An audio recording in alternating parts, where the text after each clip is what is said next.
Today on Frugal It Out, the lovely couch bar.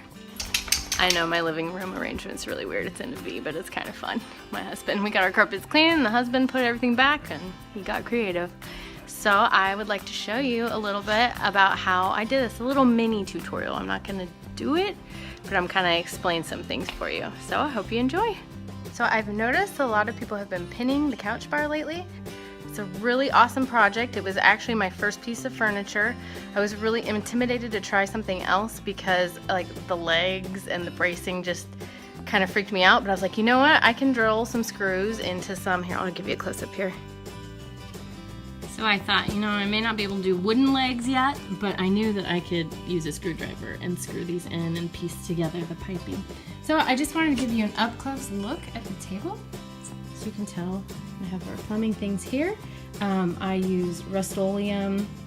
They're metal spray paint. They have different shades of it, so just find the color that you want to spray these.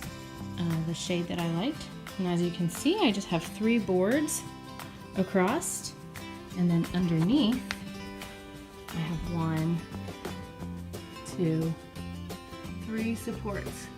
So really easy project, especially a first project. Super simple. If you would like more detailed instructions on this couch bar, just subscribe below and send me a message and I will get those out to you. I will probably build another one because I've had a lot of people ask me to do that for them.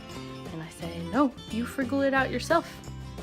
I hope you guys have a great day. Check out some of our other videos below. Please hit subscribe and you can frugal out lots of things. Have a good one. Bye-bye.